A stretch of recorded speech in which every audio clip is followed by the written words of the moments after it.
The fluorescent lights of Metro General's trauma unit hummed a monotonous, indifferent tune. It was a sound Anya Sharma had come to associate with a peculiar kind of peace, the peace of anonymity, the peace of being Nurse Sharma, a competent but unremarkable face in the controlled chaos of civilian medicine.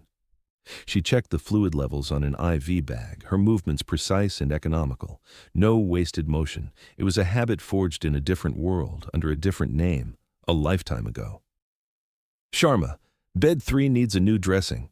Brenda, a senior nurse with a perpetually pursed-lipped expression, called from the central station. Her tone was clipped, just shy of dismissive. "On it," Anya replied, her voice flat.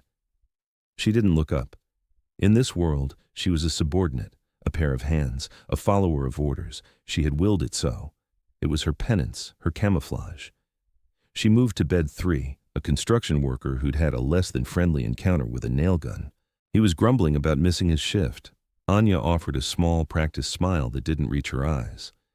"Just a few more days of taking it easy," she said, her hands working deftly to clean and redress the wound. "Easy for you to say," he grumbled. Anya finished her work, disposed of the used materials, and updated the digital chart. Routine, predictable, safe. The doors to the ambulance bay hissed open, and Dr. Marcus Thorne, the hospital's golden boy and head of trauma surgery, strode in. He had the easy confidence of a man who had never truly failed at anything. His scrubs were immaculate, his hair perfect. He commanded the room without trying. He glanced at the main board. "Quiet night?" "So far," Brenda chirped, her entire demeanor shifting in his presence. Thorne's eyes scanned the unit and landed briefly on Anya. He gave a curt nod. "Sharma." "Dr. Thorne," she responded, her gaze steady. He saw a nurse, young, maybe early 30s, efficient, quiet. He saw nothing else. And that was exactly how Anya wanted it. He had no idea that the hands currently charting a simple wound dressing had performed procedures he'd only read about in textbooks, under conditions that would have shattered his well-ordered world. A condescending comment was never far from Thorne's lips when it came to those he considered his underlings. "Sharma, did you remember to cross-reference the patient's tetanus shot records this time? We can't have simple oversights." It was a barb, a reminder of a minor clerical error from her first week, a way of keeping her in her place. "Yes, doctor, the records are updated," she said, her voice betraying no emotion. She had faced down men with knives, with guns, with bombs strapped to their chests. A surgeon's ego was a minor inconvenience. Brenda snickered softly from the nurse's station. "She's a bit serious, isn't she? Thinks she's too good for the rest of us." Anya heard it. She always heard everything. It was another habit from that other life.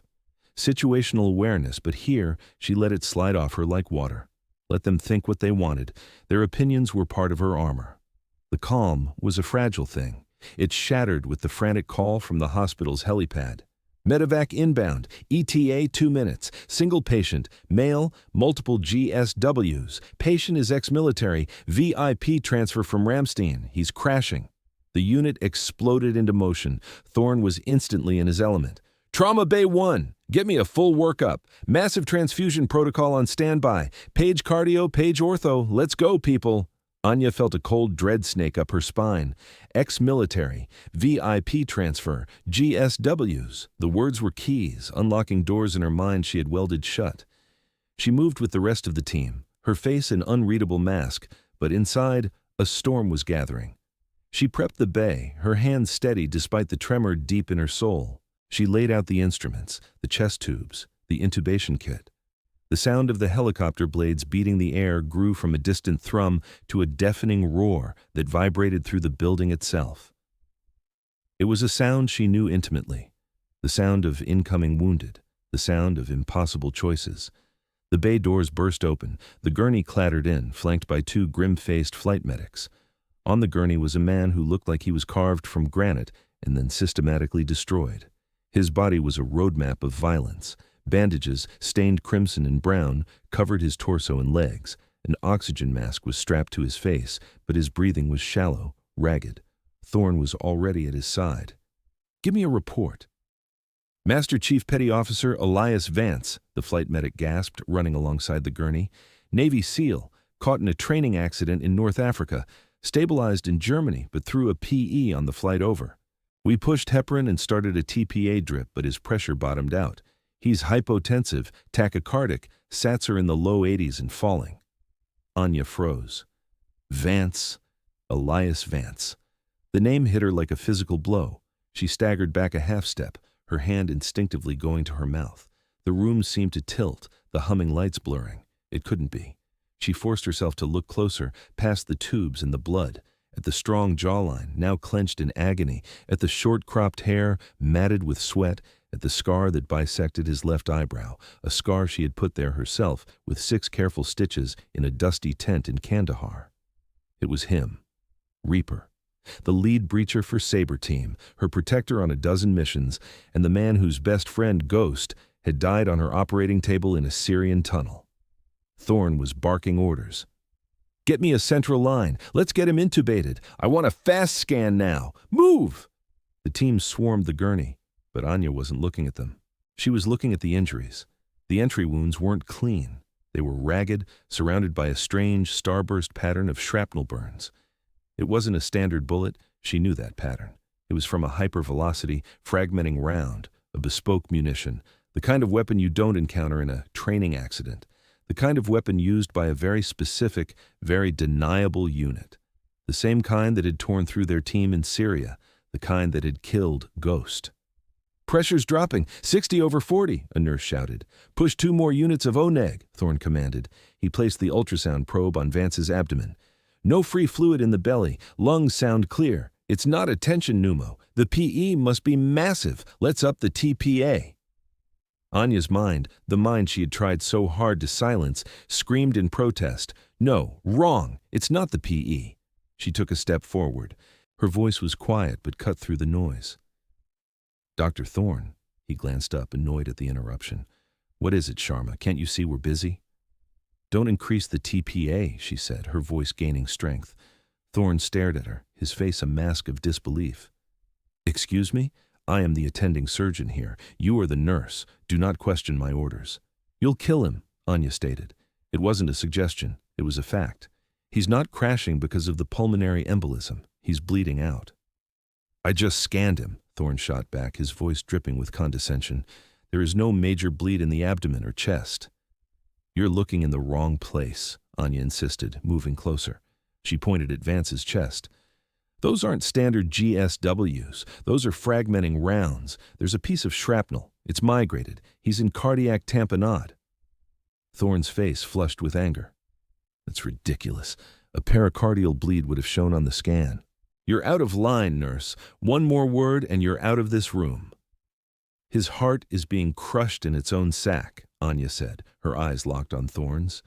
"The blood is filling the pericardium. It's a low-pressure bleed, slow enough that the heparin and TPA you gave him for the PE just turned it into a gusher. You won't see it on a standard fast scan until it's too late." "That is a 1 in a million diagnosis based on a glance from across the room," Thorne yelled. "Now step back." What would you have done in Dr. Richardson's position? Anya felt the eyes of the entire team on her. Brenda was smirking. The others looked uncomfortable. She had crossed a line. Her carefully constructed cover was about to be obliterated. The monitor shrieked, a flat, continuous tone. "He's in V-fib! Get the paddles! Charge to 200! Thorne roared, his own protocol taking over. As the team scrambled, Vance's body arched on the gurney in a final agonal spasm. His eyes, which had been closed, flew open. They were wild, unfocused, clouded with the haze of impending death. They swept the room looking for an anchor in the storm, and they found Anya. Recognition flickered in their depths, a spark in the darkness. His arm, impossibly heavy, shot out and his hand clamped onto her forearm like a vice. The strength was astonishing. His lips, blue and bloodless, pulled back from his teeth. He drew a breath that sounded like tearing fabric. One word. A name, a whisper that was louder than all the alarms in the room. "Valkyrie." The world stopped. The nurse charging the defibrillator froze, paddles in hand. The resident bagging the patient paused mid-squeeze. Brenda's smirk vanished, replaced by slack-jawed confusion. Thorne, who had been about to place the paddles, turned and stared. His eyes darted from the dying seal gripping Anya's arm to Anya's pale, set face. "Valkyrie," he breathed, the question hanging in the suddenly silent room. "What the hell does that mean?" Vance's eyes never left Anya's. They were pleading, trusting. Save me. The same look Ghost had given her before his eyes went vacant. Not again. She would not fail again. The quiet nurse was gone, erased. In her place stood a woman forged in the crucible of war. Her voice, when it came, was not the voice of Nurse Sharma. It was cold, absolute, and radiated an authority that eclipsed everyone in the room, including Thorne. "It means he's my patient." The monitor screamed its flatline song. "He's coding." "Paddles," Thorne started to say, but Anya was already in motion. "No, defibrillation won't work on a dead heart," she snapped. "He's in PEA from the tamponade. We crack his chest now or he's gone." She turned to the stunned scrub nurse beside the instrument tray. "Scalpel, 10 blade." The nurse just stared, paralyzed. "Now!" Anya's voice was a thunderclap. The nurse flinched and slapped the handle of the scalpel into her waiting palm. Thorne took a step forward. "You can't! We are not equipped for an open thoracotomy in the bay. It's against every protocol." Anya looked at him, her eyes burning with an intensity he had never seen. "Protocol is for patients who have time. He has seconds. Your choice, doctor. Let him die by the book or let me save his life." She didn't wait for an answer. "Get me rib spreaders, a giggly saw, and a thoracotomy tray. And get me a suction line. I want it ready to go directly into the pericardium." Her voice was a staccato burst of commands, clear, precise, unquestionable. The team, accustomed to following orders in a crisis, hesitated for a bare second, their eyes flicking to Thorne. Thorne was white as a sheet. He looked from the flatline on the monitor to the scalpel in Anya's hand, to the dying seal who had called her name. The arrogance was gone, replaced by a terrifying uncertainty. Everything he knew, every rule he lived by, was being shattered. He made a decision. "Do it," he croaked. Then, louder, to the team, "You heard her. Move!" It was all the permission Anya needed. It was all the permission the team needed. They exploded into action, their training kicking in, now directed by this terrifyingly calm nurse. Anya leaned over Vance. "Elias, stay with me," she whispered, her voice for his ears only. With a single smooth motion, she made a long, deep incision, a left anterolateral thoracotomy, starting from his sternum and curving back under the pectoral muscle. Blood welled instantly. "Suction!" A nurse thrust the suction tube into the wound. Anya didn't flinch. She cut through the intercostal muscles, her knowledge of anatomy absolute. There was a grating sound as she used the giggly saw to cut through the 5th rib. "Rib spreaders!" Thorne himself, his hands trembling slightly, handed them to her. She inserted the instrument and cranked it open, exposing the thoracic cavity. The lung, deflated, fell away. And there it was, the pericardial sac, the membrane around the heart. It was swollen, bruised a deep, angry purple, and stretched taut as a drum skin. It was filled with blood. It wasn't beating, it was quivering, being strangled. "I told you," Anya said, her voice grim. "Massive tamponade." She took the scalpel again and with infinite care nicked the pericardium. Dark, non-clotting blood erupted, spilling into the chest cavity. More suction. As the pressure was released, the heart gave a violent lurch, a single powerful contraction. On the monitor, the flatline jumped, a single beautiful spike. Then another. Sinus tachycardia. Weak, but it was there. A collective gasp went through the room. Heart rate is 140 and climbing. Pressure is coming up, 80 over 50. A nurse called out, her voice filled with awe. Anya wasn't finished. "The bleed is on the right ventricle. I need to find the fragment." She slipped her hand into the chest cavity, her fingers gently probing the surface of the now beating heart. The room was silent save for the frantic beeping of the monitor. Everyone watched, mesmerized, as this woman they thought they knew held a man's life in the palm of her hand. "Here it is," she murmured. "Posterior wall of the RV. It's small." Her fingers were deft. She worked by feel in a space slick with blood. "Forceps. And get me a 3-0 proline suture on a cardiovascular needle." Thorne was now acting as her assistant, his earlier arrogance replaced by a focused humility. He passed her the instruments as if he were the resident and she the master surgeon.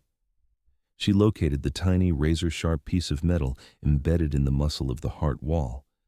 With a surgeon's grace, she plucked it free and dropped it into a kidney dish. It clinked, a tiny sound that echoed the finality of a life saved.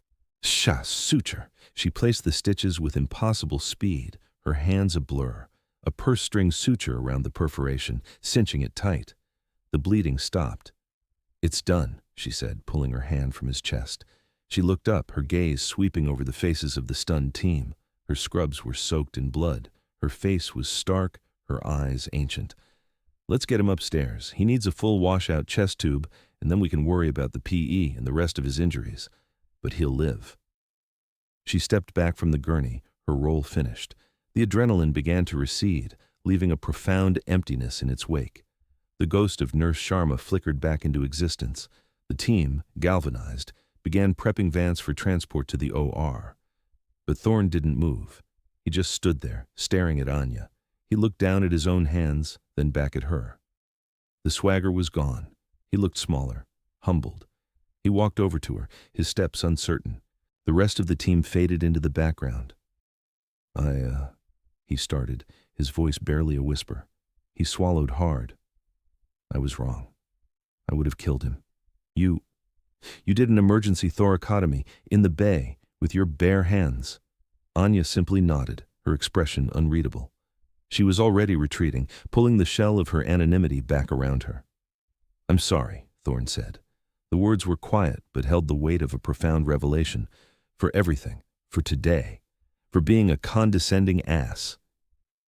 He looked her directly in the eye, and for the first time, he wasn't looking at a nurse. He was looking at a mystery he couldn't comprehend. "Who are you?" Hours later, the hospital had settled into the quieter rhythm of the early morning. Elias Vance was stable in the surgical ICU, a network of tubes and wires connecting him to the machines that were keeping him alive. Dr. Thorne had personally overseen the rest of his surgery, a routine washout and closure compared to the primal act of life-saving that had happened in the trauma bay. Anya had finished her shift. She had changed out of her blood-soaked scrubs, the water from the shower running scalding hot as if it could wash away more than just the physical stains. She had tried to slip out, to go home to her sterile, empty apartment and pretend the night had never happened. But Thorne was waiting for her by the staff exit. He looked exhausted, but his eyes were sharp, alight with a burning curiosity. The arrogance was gone, replaced by an unnerving intensity. "We need to talk," he said. It wasn't a request. Anya sighed. She had known this was coming. The camouflage was shredded beyond repair. "There's nothing to talk about, Dr. Thorne." "Don't," he said, holding up a hand. "Don't call me that. My name is Marcus, and please don't insult my intelligence. You're no nurse. I've seen the best surgeons in the country work. I've never seen anything like what you did tonight. That wasn't just skill. That was instinct, battle-honed, the way you took command, the procedure itself. That's not something you learn in a civilian residency." He gestured for her to follow him, leading her to the deserted doctor's lounge. He closed the door behind them. "Valkyrie," he said, the word sounding strange in his mouth. "He called you Valkyrie. It's a call sign, isn't it? Special Forces." Anya didn't answer. She walked over to the window and stared out at the sleeping city. The anonymity she had craved was now a luxury she could no longer afford. "Why?" Thorne asked, his voice softer now. "Why are you working as a nurse at Metro General? A surgeon with your capabilities. You could be head of department at any hospital in the world, Hopkins, the Cleveland Clinic. Instead, you're here, taking orders from people like me." He had the grace to look ashamed. The question hung in the air, heavy and suffocating. It was the question she had been running from for 3 years. "Tell us in the comments, where are you watching from? Why?" The face of another soldier, Ghost, flashed in her mind. His real name was Sergeant Ben Carter. He had a crooked smile and talked incessantly about the fishing cabin he was going to buy in Montana. He had had the same injuries as Vance, the same fragmenting rounds, but his had been in the gut. I'm going to shift into first person now to tell this part of the story from my own perspective. I remember the tunnel. The air was thick with the smell of dust, cordite, and blood. It was supposed to be a simple snatch and grab, a high-value target in a Syrian border town. But the intel was bad. Horribly, fatally bad. They were waiting for us. The world devolved into a cacophony of screams and automatic weapons fire. We were pinned down in a subterranean maze. Casualties started coming in, dragged back to the makeshift CCP I'd set up in a crumbling side chamber. I was the only surgeon attached to the unit, the only one, Major Anya Sharma. Call sign, Valkyrie, the one who decided who lived and who died. There were too many. A mass casualty event in a shoebox. I had 3 operating tables, ammo crates, going at once. Medics were my nurses, my anesthesiologists. We used headlamps for light. Ghost Ben was the worst. His abdomen was shredded. I worked on him for 2 hours, my hands deep inside him, trying to stitch a sieve back into a bowl. He was talking to me, his voice weak. He was telling me about the fish in Flathead Lake, about the porch swing he was going to build, and all the while he was bleeding out faster than his teammates could pour blood into him. Then another man was dragged in. Reaper, Elias Vance, a sucking chest wound. He was minutes from death. I had a choice. A triage choice, the kind they teach you about in medical school but can never prepare you for. Stay with Ben, who was almost certainly going to die anyway, or move to Elias, who I had a chance to save. I looked at Ben. He knew. He saw the choice in my eyes. He gave me that crooked smile. "Go, Doc," he whispered. "Get Reaper back in the fight." So I did. I left Ben. I put a chest tube in Elias, stabilized him, and sent him back to the line. He survived. When I turned back to Ben, he was gone. I lost 3 men that night. 3 men I believe I should have been able to save. My skills, my speed, my judgment, they all failed. The weight of those 3 lives was heavier than any body armor. After that mission, they wanted to give me a medal, a silver star. I turned it down. I couldn't wear a medal for failure. I couldn't be Valkyrie anymore. I couldn't be a surgeon. Every time I picked up a scalpel, I saw Ben's face. So I buried her. I buried Major Sharma. I discharged, changed my name legally, and disappeared into the one place no one would ever look for a top-tier JSOC combat surgeon. A regular nursing rotation. The routine was my anesthetic. The condescension was my flagellation. It was what I deserved. I shift back to third person now. Anya turned from the window, her eyes glistening with unshed tears. She gave Thorne a truncated version of the story, omitting the most visceral details but conveying the crushing weight of her perceived failure. "I failed them," she finished, her voice a hollow echo of her usual flat tone. "I wasn't good enough, so I quit. I came here to atone, to do no harm, to just be a pair of hands." Thorne listened, his expression shifting from curiosity to profound empathy. The world he knew was one of calculated risks, insurance paperwork, and peer reviews. The world she described was a primal struggle for life and death, where the currency was blood and the cost of failure was absolute. "Anya," he began, using her first name for the first time. "That's not failure. That's war. You made an impossible choice." "It was my job to do the impossible," she retorted, the old fire flashing in her eyes. "And I couldn't." Before Thorne could respond, his pager beeped. He glanced at it. "Vance is waking up. He's asking for you." Anya's heart clenched. She wasn't ready to face him, to face the man who lived while his best friend died under her hands. "I should go," she said, moving toward the door. "No," Thorne said, his voice firm. "You should come with me. He's not asking for Nurse Sharma. He's asking for Valkyrie." The ICU was a quiet temple of technology. The steady beep of Vance's heart monitor was a reassuring prayer. He was extubated now, an oxygen cannula under his nose. His eyes were open, clear, and lucid. They found Anya the moment she walked in. Thorne hung back, giving them space. Anya approached the bed, her steps leaden. Vance's voice was a dry rasp, but it was strong. "Hey, Doc." "Elias," she managed to say, "you gave us a scare." He gave a weak, lopsided grin. It was so much like Ben's that it made her chest ache. "Heard you open me up like a can of beans down in the ER, Thorne told me. Saved my life. Again." "It's my job," she said softly. "No," he said, his eyes intense. "It's who you are." He paused, his gaze searching her face. "You've been hiding. I heard whispers you'd dropped off the face of the earth after Syria." Anya looked away. "I couldn't." "You blame yourself for Ben," he said. It wasn't a question. He knew. Of course he knew. She couldn't speak. She just nodded, a single jerky motion. Vance's expression hardened, but not with anger at her, with something else, a cold, hard fury. Listen to me, Anya. You need to listen to me very carefully. It was not your fault, none of it. I was the surgeon, Elias. I made the call. The call was rigged from the start, he growled. Doc, we were set up, that whole operation. The intel wasn't just bad, it was a lie. Someone on our side fed us into a wood chipper. They wanted us wiped out.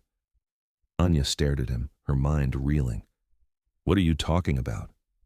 The target wasn't there. They were waiting for us. They knew our entry points, our comms frequencies, everything. It was a kill box, Vance explained, his voice gaining urgency. We spent the last 3 years investigating it off-book. Me, a few of the other survivors. We were getting close to the truth. He gestured to his own bandaged body. This training accident? This was no accident. This was them, cleaning up loose ends. I was the first. They tried to silence me. Anya's blood ran cold. She looked back at the small metal fragment in the kidney dish on the bedside table, the fragment she had pulled from his heart. The rounds, she whispered. Vance nodded grimly. Same signature as Syria, isn't it? Custom job, untraceable, hallmarks of a very specific internal wet work team. They're tying off their loose ends, Doc. I was one.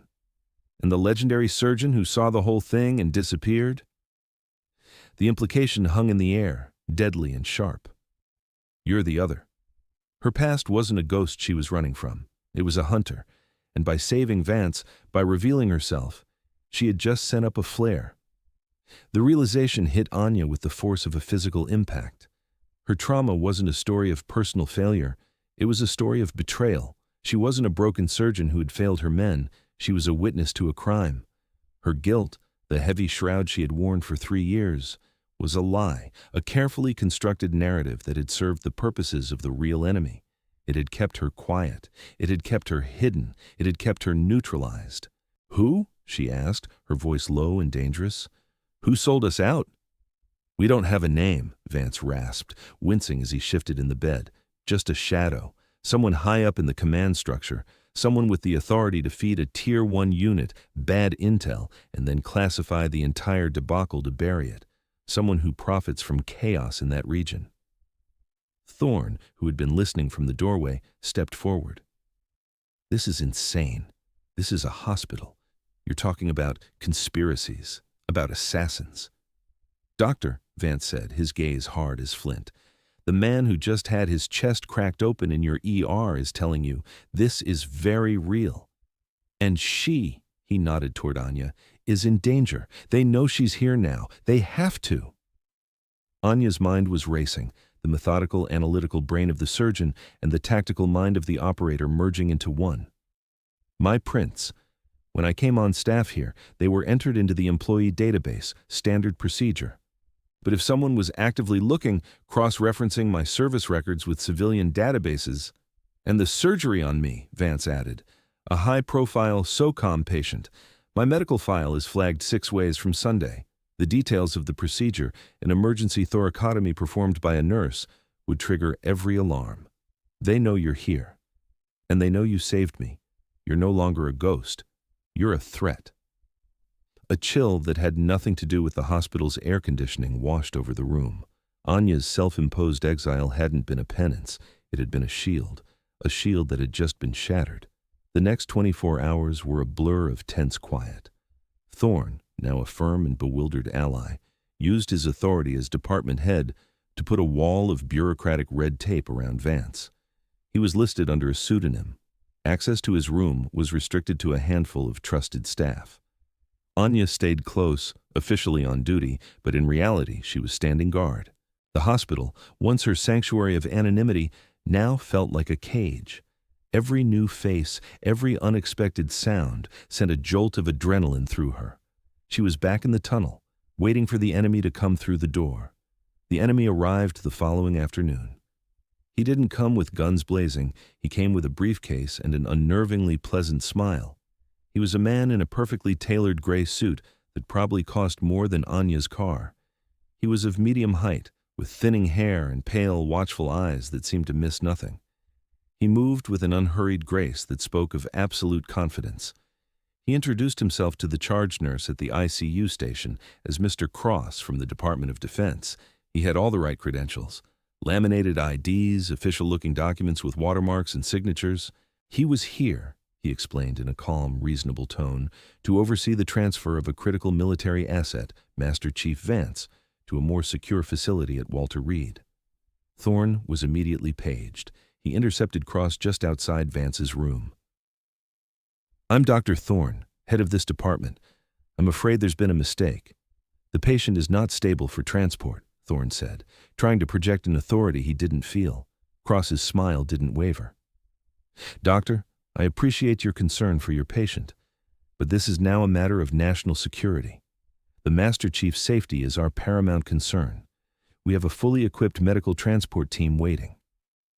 Anya had watched his arrival on the security monitors from a back office.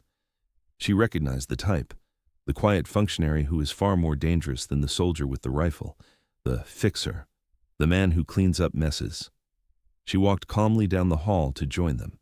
When Cross saw her, his pale eyes widened for a fraction of a second, a flicker of genuine surprise.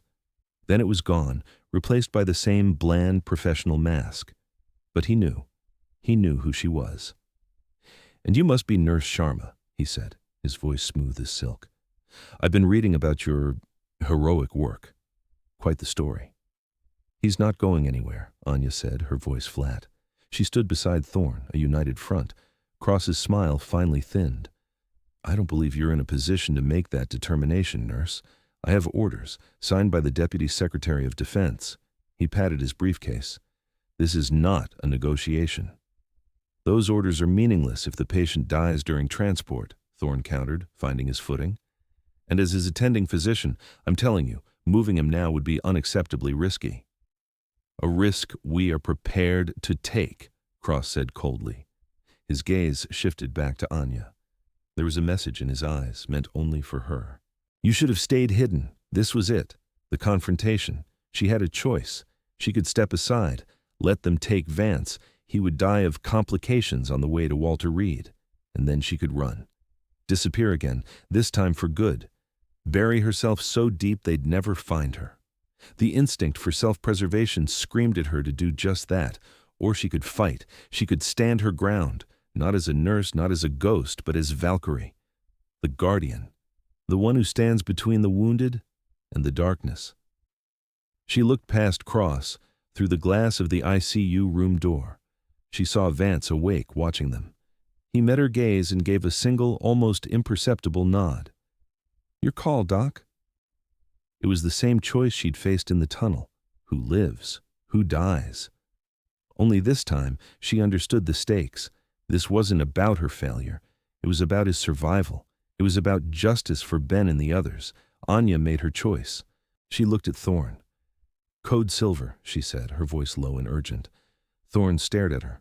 Code Silver was the hospital's code for an active shooter or hostage situation. It would trigger an immediate hospital-wide lockdown.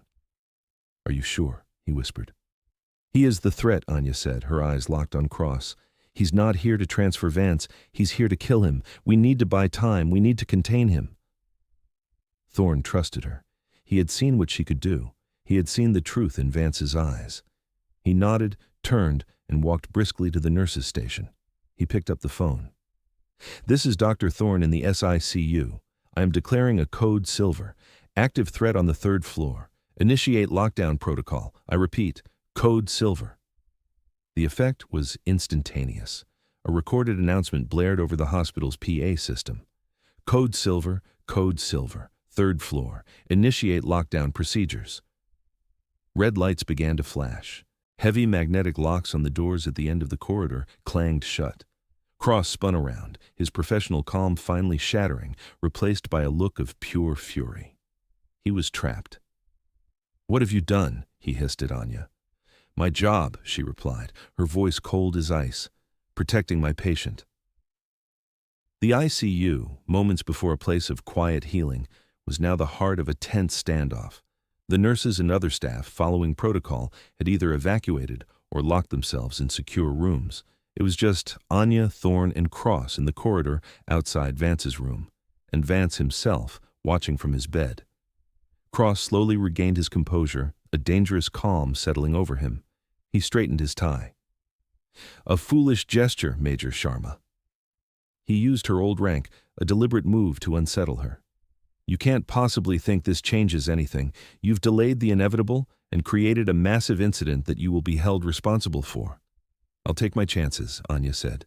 She had her phone in her hand. She wasn't calling anyone. She was recording. "You are interfering with a classified DOD operation," Cross continued, taking a step closer. He was trying to intimidate her, to use the weight of the system against her, the system that had been her entire life. "You think a hospital lockdown can stop us? You blame yourself for what happened in Syria, don't you? I've read your file. The guilt, the flight from responsibility. You failed them then, Major. Don't add to that failure by getting these innocent civilians hurt. Let us handle our business, and you can go back to playing nurse." It was a skilled attack, targeting her deepest wound. 3 years ago, it would have crippled her, but she wasn't that woman anymore. Vance's revelation had been the antidote to the poison of her guilt. "His name is Master Chief Elias Vance," she said, her voice ringing with newfound strength. "My patient, and his best friend's name was Sergeant Ben Carter. He liked to fish. You killed him. You and whoever you work for. You sent us into that ambush." Cross's face remained impassive, but a flicker in his eyes told her she'd hit the mark. "You're hysterical, Major." "Am I?" Anya took a step toward him, closing the distance. She was no longer on the defensive. "The weapons used in Syria, the ones that killed my men. Hypervelocity, fragmenting rounds from a proprietary source, the same kind of round I pulled out of my patient's pericardium yesterday. An interesting coincidence for a training accident, don't you think?" Thorne watched, stunned into silence, as the woman he knew as a quiet nurse dismantled this government agent with surgical precision. "You came here to silence him," Anya continued, pressing her advantage, "and me, the last 2 living witnesses. But you're too late." "Too late for what?" Cross sneered, but there was a new note of uncertainty in his voice. "I sent a package this morning," Anya lied, a bluff born of tactical necessity, "to a friend, a journalist I served with in Afghanistan. He's very good at connecting dots. It contained my full, unredacted after-action report from Operation Nightingale, the one I was ordered to rewrite. It also contained a full analysis of the ballistics from the fragment I removed from Master Chief Vance, along with my sworn testimony that they matched the rounds from the Syrian ambush. The package has a dead man's switch. If he doesn't hear from me by 1800 hours today, he publishes everything." She glanced at her watch.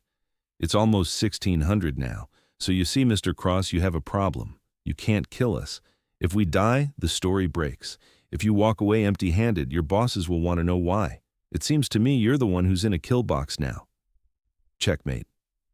Cross stared at her, the blood draining from his face. He saw no deception in her eyes, only the cold, hard certainty of a soldier who had just cornered her enemy.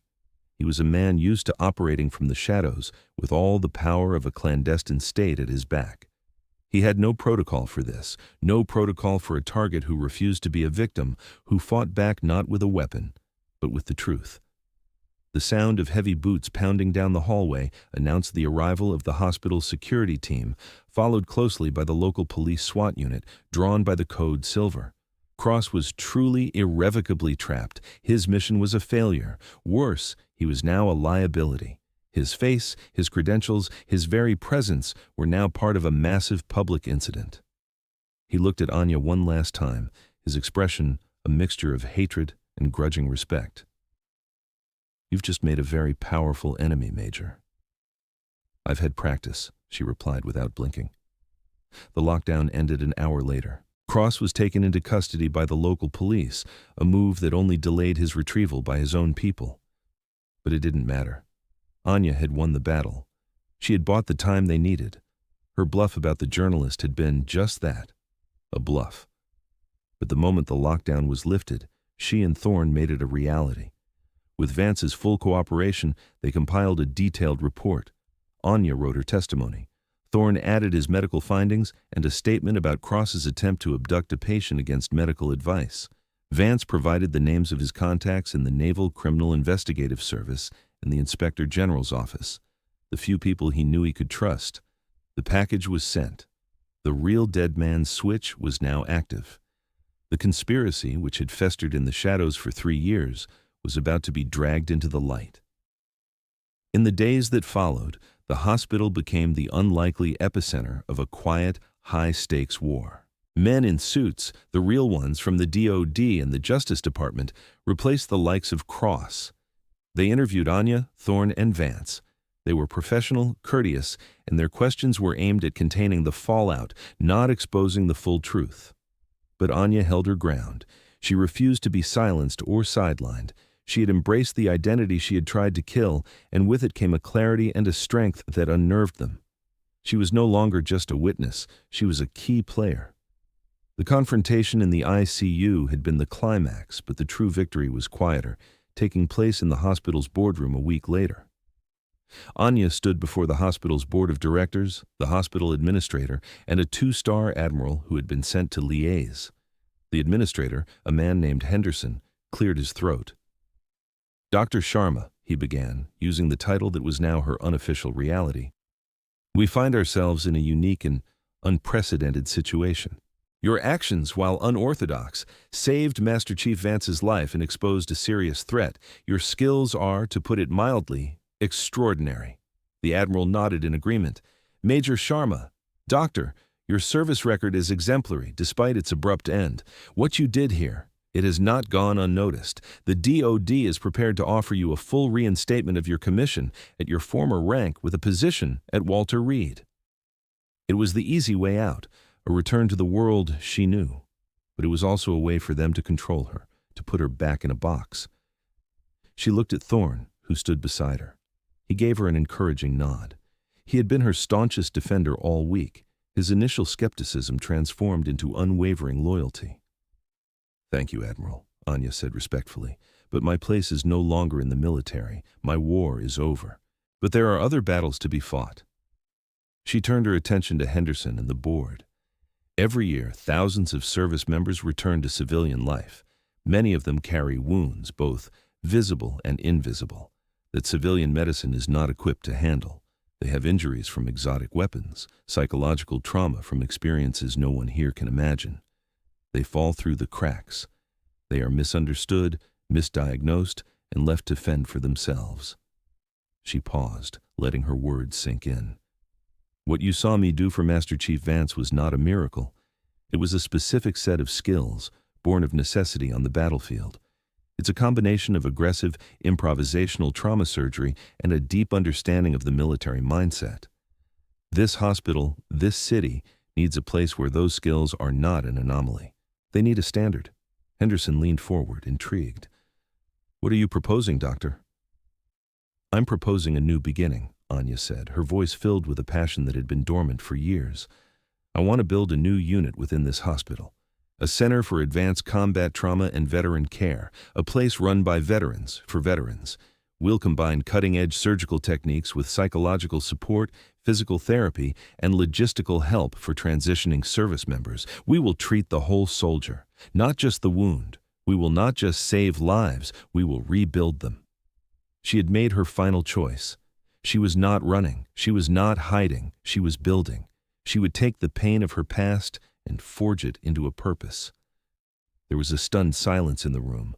The sheer audacity and clarity of her vision was captivating. Thorne spoke up, his voice firm. "And I want to be her first fellow. I want to learn what she has to teach." The Admiral looked at Anya, a slow smile spreading across his face. He saw the solution to his problem. She wouldn't be a loose cannon if they gave her her own cannon to command. "The Department of Defense," the Admiral announced, "would be very interested in helping to fund such a forward-thinking initiative." The decision was made. Anya had rejected the life of hiding and embraced a new mission on her own terms. 6 months later, the sterile white walls of the old storage wing had been transformed. The new unit was state-of-the-art, a seamless blend of military efficiency and civilian comfort. A sign on the wall read, "The Valkyrie Center for Advanced Trauma and Veteran Care." The name had been Vance's idea. Anya had protested, but he, along with the rest of the staff, many of them combat medics and corpsmen she had personally recruited, had insisted. Anya, in clean blue scrubs with Dr. Sharma Director embroidered over the pocket, stood in the center's crown jewel, the simulation lab.